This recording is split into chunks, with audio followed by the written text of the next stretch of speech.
Chinese watchmaking is becoming very, very good. If I was part of the Swiss watch industry or a Japanese watch industry, I'd be pretty worried right now.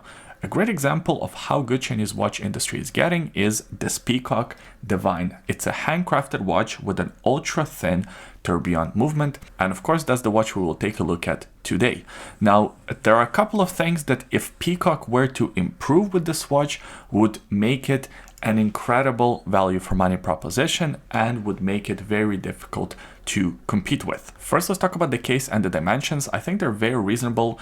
39.5 millimeter diameter, 44 millimeter lug to lug distance. It has a 20 millimeter lug opening, and this watch is very thin at about 8.9 millimeters in case height.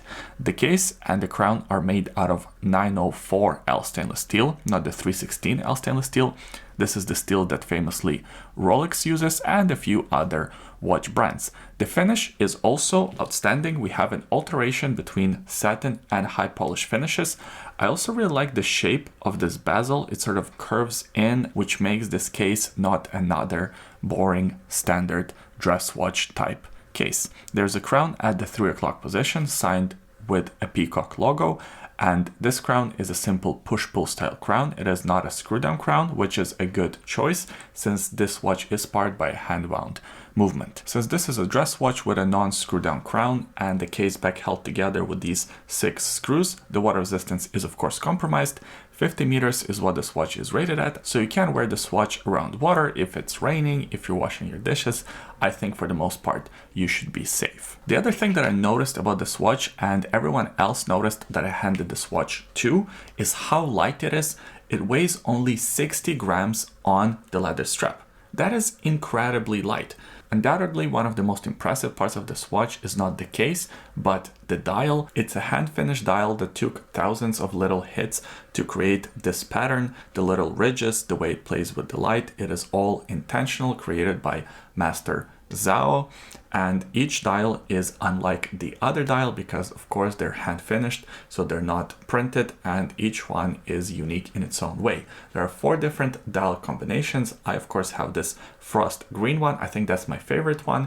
There's also the pink one, the blue one, and the light blue. The light blue is my second favorite. The other elements on the dial are also pretty impressive. I like the applied indexes for all of the hour marks.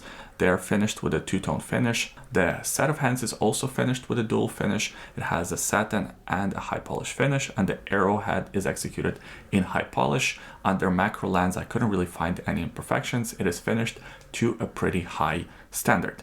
The only thing that I'm not so keen on is this little platform on which the logo is set. It says Peacock, and in my opinion, it kind of looks awkward. I don't know how else they could incorporate it, maybe just kind of print it onto the dial itself. But as it is right now, just personal preference, I really dislike how this element looks. And while we're on the subject of the logo and the name, I think if Peacock were to change their name to be sort of more attractive to the Western audiences, they would be a lot more successful.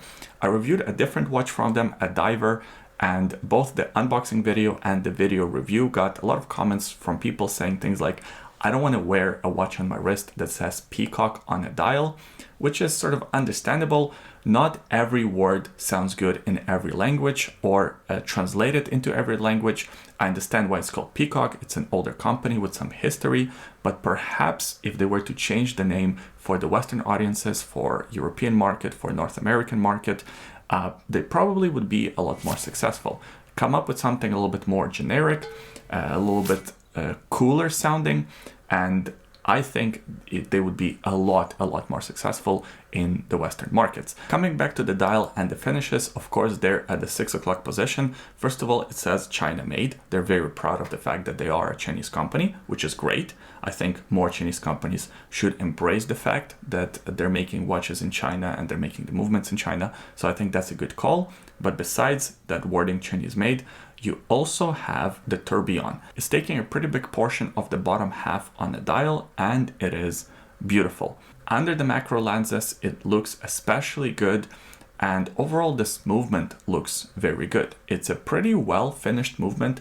It features some hand finished bevels. It also features the interior finished angles, which is very difficult to do. You have to do it by hand. You can't do it with a machine. It features several different variations of finishes. You have some striping, you have some perlage work, you have high polish finishes, you have satin finishes. It is all well executed. They really paid a lot of attention to detail. This is a gorgeous movement, and it is also an ultra thin tourbillon movement, which is very difficult to find, especially for a watch around $5,000. That's how much this watch costs. It is not exactly cheap, but also if you take into account all the work and all the sort of engineering that went into creating a watch like this, hand-finished dial, the hand-finished movement that is ultra thin tourbillon movement, the price points sort of starts to make a little bit more sense, especially if you also consider that Peacock supplies movements to Altier Wan, another Chinese company, and they're selling their watches for around $5,000. So having Peacock themselves make a watch with a tourbillon movement, and the Altier Wan watches are not tourbillon movement watches, they're just sort of regular integrated bracelet looking watches. So having a tourbillon, the ultra thin tourbillon, at around similar price point, I think it just kind of makes sense and makes it a pretty good value. Although it is not all perfect with this movement. First of all, the movement is very loud.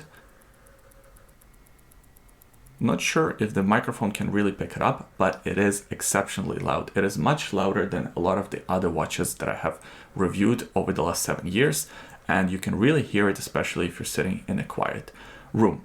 Secondly, the movement is not the most accurate. I'm getting plus 13 seconds per day, which is not fantastic for a watch around $5,000. And third, the servicing costs and sort of the reliability moving forward. I think Peacock would do very well by offering sort of a lifetime warranty. If they offered something like that for their watches around $5,000, I think it would add so much value and would sort of give a lot of customers peace of mind. But right now it comes with a 2-year warranty, and after the 2 years go by, I think a lot of customers would be a little bit worried about servicing this movement and the overall reliability of the movement. But it is not all bad with this caliber PAX 9610A, because it has some positives. First of all, it is a high beat movement, so it beats at 4 Hertz. And secondly, it has an impressive 68 hours of power reserve. So the power reserve is very impressive for a tourbillon movement, especially an ultra thin tourbillon movement. So there are some positives and some negatives, but overall it is very impressive what they're able to do in this price point. This watch by default comes on the leather strap. The leather strap is okay. It's actually not the best quality. Just after wearing this watch for around a month or so, I started to see a little bit of it peeling by the hole that I choose to put the little pin through. So long-term wise, the strap will not hold up. Around $5,000, you would assume that the strap quality would be better.